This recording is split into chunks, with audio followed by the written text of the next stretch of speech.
한 1분 15초 정도 짤막한 영상 아마 보신 분도 있을 것 같은데 잠깐만 같이 나누고 말씀을 시작하겠습니다.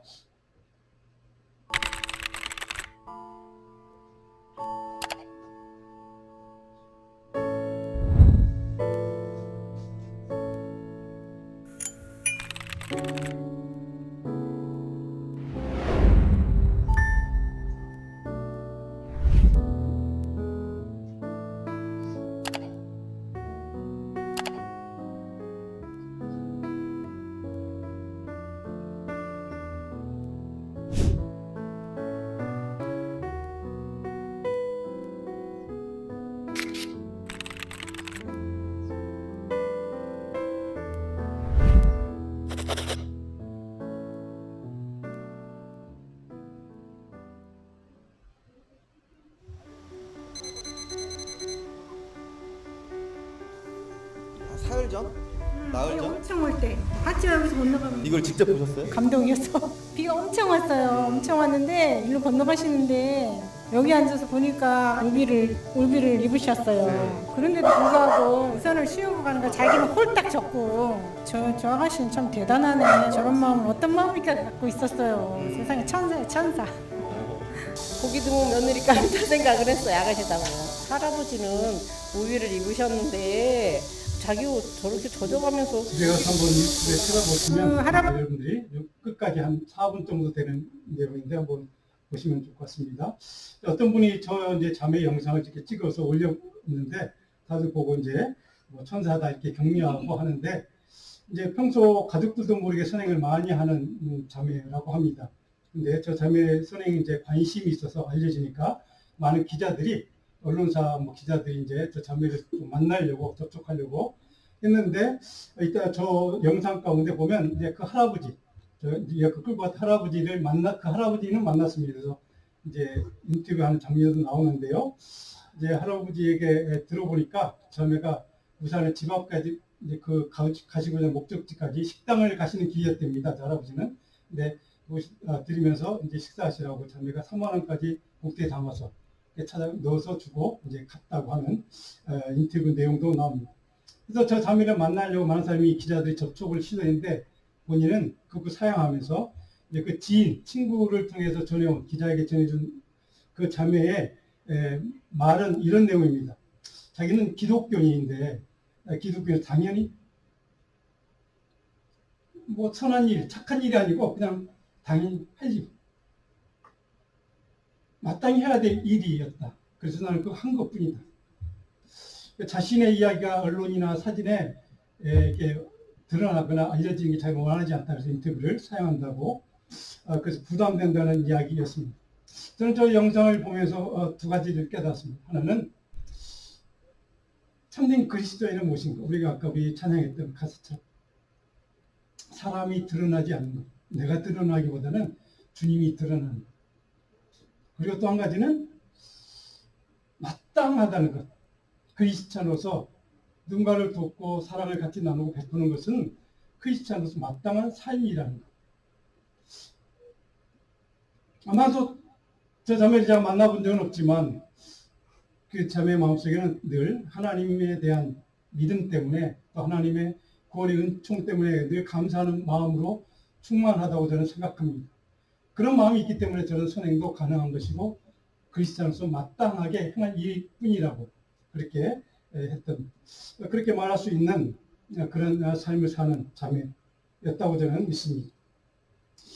근데 우리 주변에 보면 저런 자매도 종종 있긴 하지만 늘 자기 인생에 대해서 불평하고 불만하고 분노하고 미움으로 가득 찬 그런 사람들을 우리는 만날 수가 있습니다. 자기 주변에 있는 사람들에서 늘 그래서 정죄합니다. 미워합니다. 분노하는 사람들이 있습니다. 그 반대로 저 자매처럼 감사하는 삶이 있고 또 그것 때문에 늘 누군가에게 하나라도 베풀고 싶어하는 좋은 일을 하고 싶어하는 그리스도인답게 살고 싶어하는 크리스찬들도 분명히 있습니다. 그런데 우리 그리스도인에게서는 이 감사의 삶이란 무엇일까? 그것은 우리 인생을 바꾸는 능력이 있는 그것이 바로 감사하는 삶이라는 말씀 오늘 이것이 오늘 추수감사절에 먼저 우리가 생각해봐야 될 주제이기도 합니다. 그런 사람은, 늘 감사하는 마음을 갖고 사는 사람은 아무리 자기의 삶의 환경과 조건과 여건이 힘들고 어렵고 고통스러워도 변함없이 자기에게 부어주신 그 주님의 은혜 때문에 그 은혜를 생각하며 늘 감사하는 삶을 살 수가 있다는 사실. 그러니까 내 크리스찬에게 감사하는 삶이란 세상 사람들에게 좋은 긍정적인 영향을 줄 수 있는 가장 특별한 신앙의 능력이라는 것입니다. 우리가 수요일 날마다 좀 요셉을 몇 시간째 우리가 살펴보고 있는데 여러분 잘 아는 요셉이라는 인물이 그런 삶을 살았던 삶이었습니다. 형제들에게 노려 팔리고 죽임을 당할 뻔한 경험을 한 것 우리는 잘 알고 있습니다. 그런 비극적인 경험 때문에 그 아픔 때문에 그 상처 때문에 자신에게 작은 거라도 나쁜 일이 생기면 자기를 그렇게 만든 형들을 욕하고 비난하고 비판해야 돼. 그렇게 살아야 마땅한 인물이 요셉이었습니다. 그러면서 그는 애굽의 장군 보디발의 종으로 팔려가는 삶을 살면서도 그리고 억울한 누명을 쓰고 감옥에 갇히면서도 형제들이 자기를 죽이고자 했고 노예로 팔았기 때문이라고 원망하거나 미워하거나 분노하거나 불평하지를 않았던 인물이 바로 요셉이라는 사실을 우리는 잘 알고 있습니다. 요셉은 결코 형제들에게 원망하거나 그들에게 책임을 전가하지 않았습니다. 오히려 기근으로 양식을 살아온 형제들에게 불평하고 원망을 퍼붓고 욕하고 분노하고 미워할 수도 있는 그 상황에서 그리고 자기 힘과 자기가 가진 권력이라면 형제들을 죽이거나 그 형제들을 핍박할 수 있는 힘과 능력이 있음에도 불구하고 그는 결코 형제들에게 복수하거나 정죄하지 않았다는 사실입니다. 오히려 그들을 용서하는 마음으로 하나님의 은혜와 긍휼과 도우심과 섭리에 대한 믿음과 신뢰 때문에 그는 하나님의 은혜에 감사해서 형제들을 돕고자 형제들의 긍휼을 베푸는 마음으로 그들을 돕는 이야기를 우리는 창세기를 통해 잘 알고 있습니다. 요셉은 그런 상황 속에서 형제들을 만나게 해주신 것만 해도 그 자체만도 하나님께 감사하고 기뻐하는 마음으로 그들의 긍휼과 자비를 베푸는 삶을 살았던 인물. 우리가 세상을 살아가면서 아까 본 그 자매 이야기나 성경 속에 있는 요셉의 이야기처럼 견고한 믿음을 가지고 늘 마음속에 감사하는 영성을 가지고 살아가는 믿음의 삶, 크리스찬으로서 마땅한 그러한 삶을 살기 위해서는 우리에게 어떤 영적인 능력과 말씀의 지혜가 필요할까? 오늘 우리가 같이 나누었던 우리가 잘 아는 말씀, 이 말씀은 그런 지혜를 우리에게 주는 말씀이기도 합니다. 오늘 성경을 듣고 첫 번째 우리가 깨달을 지혜 한 가지는 성경에서 말씀을 가르치는 예수님은 어떤 분인가? 생명과 세상의 빛이신 분. 그래서 그분을 신뢰하는 삶을 우리는 살아야 한다는 겁니다. 생명과 세상의 빛이 되어주시는 그 예수님을 믿고 신뢰함을 통해서 우리는 늘 마음속에 그 주님 때문에 감사하는 삶, 기뻐하는 삶이 가능하다는 사실입니다. 그래서 우리는 그 주님을 신뢰하는 삶이 필요하다는 겁니다. 그런 믿음이 필요하다는 겁니다. 그래서 오늘 12절 우리가 마지막에 읽었던 예수께서 또 말씀하실 때 나는 세상의 빛이니 우리가 찾는 말씀 아닙니까? 세상의 빛이신 예수님, 나를 따르는 자는 주님의 제자들은 저와 여러분들은 어둠에 다니지 아니하고 생명의 빛을 얻게 될 것이다. 예수님 생명의 빛, 세상의 빛이신 그분의 제자들인 저와 여러분에게도 주님께서 세상의 빛과 생명의 빛으로 살라는 그 능력을 주시고 그런 사명을 우리에게 주신다는 뜻이기도 합니다. 하나님의 말씀과 복음에 순종하는 삶을 통해 세상의 빛으로 살아가는 사람, 세상과 주관인 사람들의 빛과 생명을 증가하고 전하는 삶을 사는 사람, 세상을 위한 생명과 빛이 되시는 예수님께 속한 자다운 믿음으로 사는 사람, 그것이 그리스도인의 삶이요. 아까 그 자매가 고백했던 것처럼 그리스도인으로서 당연한 삶의 모습이어야 한다는 뜻입니다. 저는 저와 여러분들의 인생에, 남은 인생에 그런 생명의 빛, 세상의 빛과 같은 그 주님의 복음을, 주님의 빛을 증가하는 복된, 참된 하나님의 은혜를 같이 나누는 믿음의 종들이 다 되기를 축복합니다. 오늘 두 번째로 우리에게 필요한 영적인 지혜가 있다면 죄인에 대한 모세율법의 판단 기준이 그들이 무엇인가를 예수님께 설명하고 선포하고 예수님도 잘 알고 있는 말씀의 내용이 바로 모세율법의 기준에 따르면 이렇게 그들은 종교 지도자들, 유대교 종교 지도자들 그렇게 얘기하면서 그들이 뭡니까? 돌로 쳐서 죽이라는 겁니다. 그것은 생명을 죽이는 정죄의식에 기초한 심판의 논리가 율법입니다. 율법의 원리, 율법의 논리는 정죄의식에 기초한 겁니다. 그래서 예수님이 율법의 완성이라고 마태복음 말씀하시면서 그 완성의 정점 끝, 완성의 내용은 무엇인가? 그것은 사랑입니다. 정죄가 아니라 뭐라고요? 사랑. 예수님은 정죄라는 율법의 정죄의식을 바꾸어서 사랑으로 그 율법의 완성을 이루시는 분이 바로 예수님 자신이라고 설명합니다. 그래서 우리는 정죄의식을 버려야만 합니다. 포기해야 합니다. 정죄의식을 떨쳐버려야만 합니다. 3절에 보니까 서기관들과 바리새인들이 음행 중에 잡힌 여자를 데리고 왔습니다. 그리고 선생님, 이 여자가 가늠하다가 현장에서 잡혔습니다. 모세는 율법에 이런 사람은 돌로 치라 명하였는데 당신은 도대체 뭐라고 이 여인을 판결할 것입니까? 자, 6절에 보니까 예수님은 아무 말씀 안 하시고 손가락에 땅에 뭔가 쓰셨다. 무슨 내용인지는 모르겠지만 어쨌든 글을 쓰셨다라고 기록되어 있습니다. 자, 모세율법의 전문가들, 율법 전문가들, 유대 종교 지도자들, 서기관들, 바리새인들이 예수님을 지금 꼬투리를 잡기 위해서 예수님을 좀 어떤 정죄할 어떤 꼬투리를 잡기 위해서 질문하는 내용인 것을 아시고 예수님께서 글을 쓰시면서 대답한 얘기가 밑에 나와 있는 이야기입니다. 자, 그들의 관점, 시각은 뭡니까? 정죄의식이고 비난과 비판, 손가락질, 분노입니다. 자, 그런 생각에 그런 가치 기준에 사로잡혀서 그 여인을 돌로 치는 것이 마땅하다고 생각했던 그들이 예수님께서 이런 질문을 하는 이유는 당신은 그럼에도 불구하고 우리가 뜻을 같이 하겠습니까?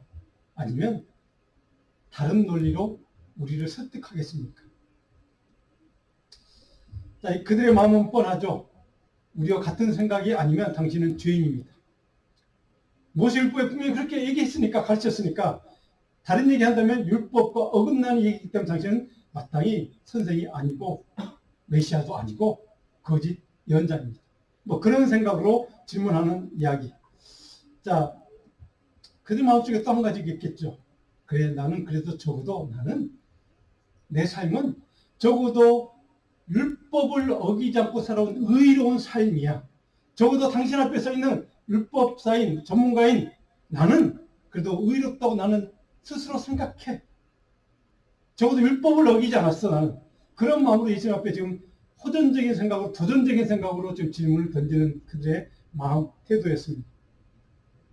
다음에 예전 7절 말씀을 통해서 우리가 짐작할 수 있는, 그래 무엇을 쓰셨을까? 짐작할 수 있는 내용은 바로 그들의 정죄의식과 자기는 옳다고 의롭다고 생각하는 그들의 생각에 대한, 잘못된 생각에 대한 주님의 꾸짖음이었을 것입니다. 오늘 세 번째로 예수님이 복음의 핵심 가치를 얘기하죠. 회개와 돌이킴을 촉구하는 말씀을 하시는 겁니다. 7절에 보니까 너희 중에 죄 없는 자가 먼저 돌로 치라. 너희 중에 죄가 없다고 생각하는 자, 나는 정말로 의로운 자라고, 나는 정말로 죄가 하나도 없다고 생각하는 자가 있다면 저 여인을 향해서 돌을 던져 하는 게 주님의, 그들에 대한 도전이었고 주님의 반문이었습니다. 너희 중에 정말로 죄 없다고 생각하니? 정말로 의롭다고 생각하니? 정말로 그런 생각을 하고 있다면 저에게 돌을 던져도 돼. 그러나 너희 중에 아무도 의로운 자가 없어. 의인은 없나니 하나도 없어. 내가 돌로 칠 자격이 있는 사람 아무도 없어. 라고 주님은 아마 그 글에 쓰셨을 것입니다. 너희들은 죄인들이야. 저 여인도 물론 죄를 졌지만 너희도 죄인이야 라고 하는 주님의 책망을 그들은 들었을 것입니다. 그들의 조금 이따 살펴볼 그 말씀처럼 주님의 메시지는 분명합니다. 너희도 다 죄인이야. 자, 그런 주님의 책망과 메시지를 들은 사람들에게 주님이 하신 말씀 뭘까요? 그래서 죄악된 삶에서 너희들은 떠나야 돼. 그래서 회개가 필요하고 돌이킴이 필요해. 회개와 돌이킴을 통해서 죄악된 삶에서 하나님의 의로운 삶으로 돌아와 라고 하는 게 주님의 메시지의 핵심이었을 것입니다. 자, 그런 말씀을 들었던 그들이 어떤 반응을 보여줍니까? 네 번째로 9절로 11절 기록된 내용. 하나님의 사랑의 법을 주님 분명히 선포했을 것입니다. 긍휼과 은혜의 시선으로 그들을 바라보시는 주님을 볼 수가 있습니다. 너희들은 죄인이야. 그럼에도 나는 너희들을 죄인으로 보지 않을 거야. 너희들 하나님의 은혜와 긍휼과 용서가 필요한 하나님의 백성이라고 나는 바라볼 거야. 나는 너희를 그런 눈으로 시각으로 볼 거야. 너희들에게 기회가 있어. 돌이켜. 돌아와. 회개해. 아직 마지막 기회가 있어. 9절에 보니까 그들이 이 말씀을 듣고 양심의 가책을 느꼈다라고 기록합니다. 여기 양심이라는 단어는 성경적인 의미에서 양심이라는 이 단어 자체는 하나님의 형상에 따라 지음받은 인간이라면 바로 이 양심이 있다는 겁니다. 이 양심 뭐냐? 인간이 하나님이 우리에게 주신 속성 가운데 하나가 바로 양심이 기능하는 건 뭐냐면 옳고 그름을 분별할 수 있는 능력을 뜻한 겁니다. 하나님이 우리에게 양심을 줘서 옳은 것, 죄가 된 것을 구분할 수 있는 능력이 있다는 겁니다. 그것을 하나님이 우리에게 주셨다는 겁니다. 그래서 그들이 그들이 가책을 느꼈다. 예수님 말씀을 듣고 보니까 나도 죄인이구나 하는 것을 그들은 깨달았다냐. 자기에게 잘못이 있다는 걸 들어서 주님의 책망을 통해서 깨닫고 인정하기 시작했다는 뜻이기도 합니다. 모든 인간에게는 거짓과 참을 구분할 수 있는 바로 이런 양심이 주어져 있다는 겁니다. 그래서 하나님 앞에서 우리가 양심이 발동을 하면 이건 잘못된 행동이다, 잘못된 생각이다, 이건 맞다, 이건 옳은 거다, 주님의 말씀대로 따르는 순종하는 생각이다, 행동이다 라고 하는 것을 알 수 있다는 겁니다. 그래서 양심이 그 다음 나온 동사가 뭡니까? 가책을 느꼈다 하는 겁니다. 이 가책을 느꼈다는 말은 바로 하나님 앞에서 내가 죄가 있음을 깨닫는 지각으로 자기 자신이 그렇게 생각했다는 겁니다. 내가 죄인이었고 나는 의롭다고 생각해왔는데 나는 죄가 없다고 생각해. 저 여인이 돌을 맞아도 마땅한 죄인이라고 생각했는데 그 돌이 바로 나에게 던져질 돌이 바로 내 안에 있는 죄로 말미암아 내가 받아야 될 돌이구나 라는 것을 그들은 깨닫기 시작했다는 겁니다. 그 10절을 보니까 그들이 그 양심 모두가 다 나이 든 사람부터 전문의까지 다 돌을 던지지 않고 떠나갔다. 그 10절에 주님이 마침내 그 여인만 남아있을 때 질문하죠. 너를 고발하던 그 다 어디 갔니? 너 고발한 돌을 던졌니? 너를 정죄한 자가 없느냐? 주여 없습니다. 그들의 그 여인을 향한 돌을 던지고 싶어하는 정죄의 생각은, 정죄의식은 바로 자기 자신 안에 있는 죄를 깨닫는 순간 그 돌이 나에게 던질 돌이구나 깨닫고 그들은 차마 그 여인에 던지지 못하고 길을 돌이켜 다른 데로 다 도망갔다는 뜻이기도 합니다. 11절에 주님 그 유명한 말씀, 나도 너를 정죄하지 않아. 나도 너를 죄인이라고 정죄할 생각이 없어. 예수님이 자신에게 죄가 있어서 그랬을까요? 모든 인간은 다 죄가 있는 존재예요. 그래서 내가 십자가에서 지는 이유가 거기에 있어. 내가 하나님의 아들이 메시아가 십자가에서 피 흘려 죽어야만 되는 이유가 거기에 있어. 그래서 너는 죄인으로서 용서받아야 될 자격이 있는 자야.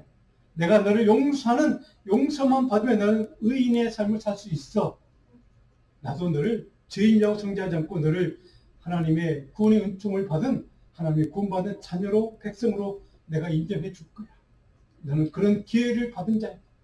라고 들으면 그 여인을 향해서 용서의 은혜를 선포하는, 긍휼을 선포하는 메시지를 선포합니다. 그리고 마지막 11절 마지막에 하나 조건을 잡니다. 조건이 뭡니까? 다시는 죄를 범하지 말라.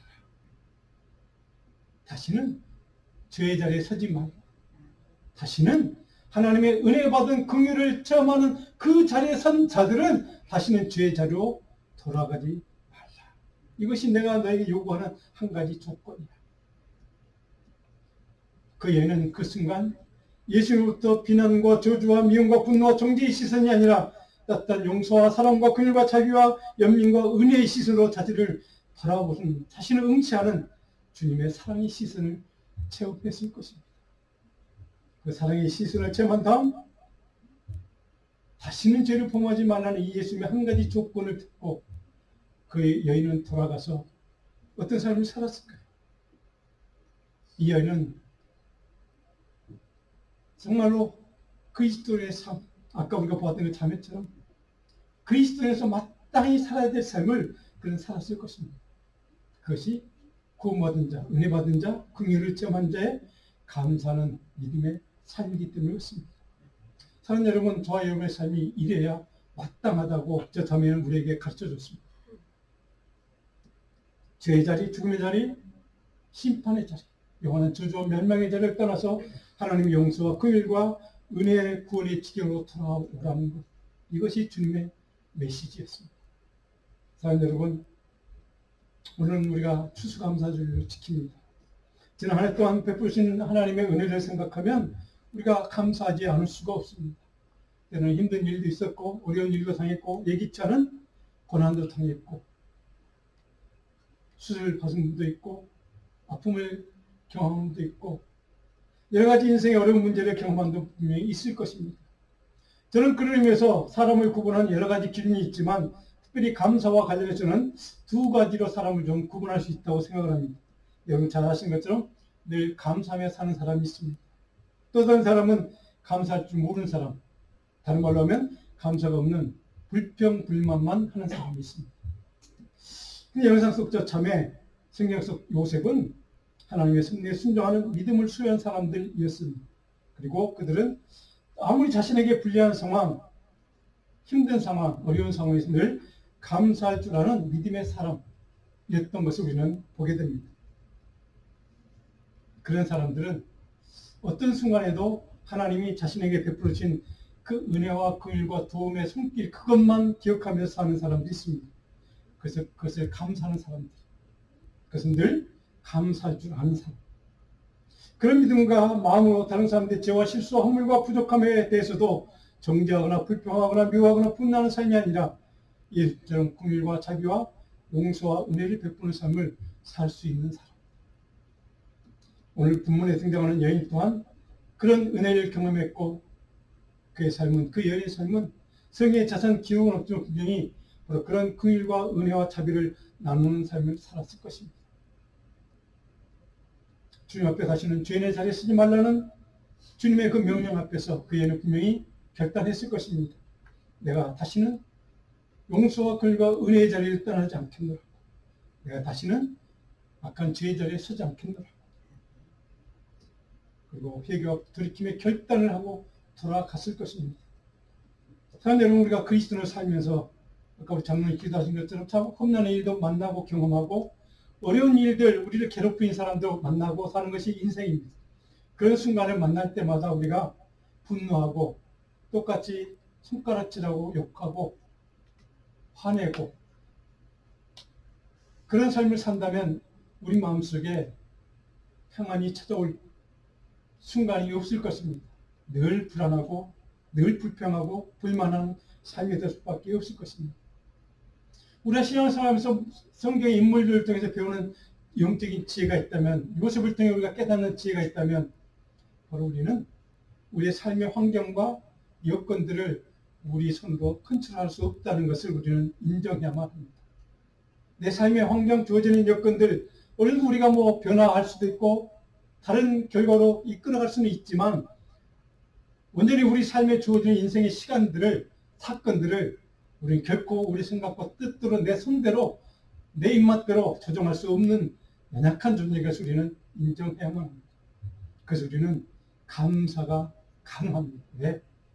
그런 인생인 나를 하나님은 찾아오셨고 만나주셨고 나에게 은혜를 주셨고 긍휼을 베푸셨고 구원의 은총을 주셨고 그리고 내 삶에 개입해 주셨어요. 내 삶을 하나님의 손길로 다스려 주시고 인도하신다는 그 은혜, 그 축복, 그것만 생각할 수 있다면 우리는 감사하지 않을 수가 없습니다. 자, 여러분, 그래서 신실한 그리스도인은 하나님의 사랑과 긍휼과 은혜에 대한 절대 감사의 마음으로 고백하고 간증하는 삶이 크리스찬의 삶입니다. 감사라는 찬양이 있습니다. 지선이라는 자매가 노래했던 찬양, 우리 가사를 같이 한번 읽어볼까요? 오늘 숨을 쉬는 것 감사, 나를 구원하신 것 감사, 내 뜻대로 안 돼도 주가 인도하신 것 모든 것 감사, 내게 주신 모든 것 감사, 때로 가져가심도 감사, 내가 고난 주셔서 주 뜻 알게 하신 것 모든 것 감사, 항상 주 안에 있음 감사, 참된 소망 주심도 감사, 나 같은 사람도 자녀 삼아 주신 것 모든 것 감사, 주님 감사해요, 주님 감사해요. 내가 여기까지 온 것도 은혜입니다. 주님 감사해요, 주님 감사해요. 나를 사랑하신 주 사랑 감사합니다. 도대체 우리 크리스찬에게 이렇게 절대 감사가 어떻게 가능할까? 데살로니가전서 5장 18절 말씀 때문에 가능합니다. 뭐라고 얘기합니까? 사도 바울은 우리에게 이렇게 권면합니다. 5장 18절 말씀을 같이 한번 읽어봅니다. 범사에 감사하라. 이것이 그리스도 예수 안에서 너희를 향하신 하나님의 뜻입니다. 그래서 우리는 절대 감사가 가능한 줄 믿습니다. 자, 여러분, 하나님의 긍휼과 은혜와 용서와 사랑과 자비와 주 크신 그 하나님의 은혜의 시선으로 우리를 바라보시는 주님을 우리도 바라보십시다. 그 주님의 시선을 우리가 바라보십시다. 그리고 주님의 시선에 그 주님을 그 응시하시는 그 사랑의 시선에 우리 삶의 모든 것을 맡기십시다. 내가 컨트롤하는 인생이 아닌 그 주님의 사랑의 눈으로 나를 바라보시는 은혜의 손길로 나를 내 인생을 컨트롤해 주시도록 주님께 맡기고 신뢰하는 믿음으로 하나님께 늘 감사하는 하나님, 내가 오늘 또 감사합니다. 그런 마음으로 범사에 감사하는 믿음, 그 믿음이 저와 여러분의 믿음 되기를, 그 믿음으로 이 추수감사절기에 더 큰 하나님의 축복과 은혜가 넘치는 복된 저와 여러분의 삶이 되기를 축복합니다. 우리 오늘 요절 말씀 시편 118편 28절 29절 설교는 때 다 있습니다. 같이 읽고 마무리하겠습니다. 주는 나의 하나님이시라 내가 주께 감사리이다. 주는 나의 하나님이시라 내가 주를 높이리이다. 여호와께 감사하라. 그는 사하시며 그의 인자심이 영원하니라. 네, 기도하겠습니다.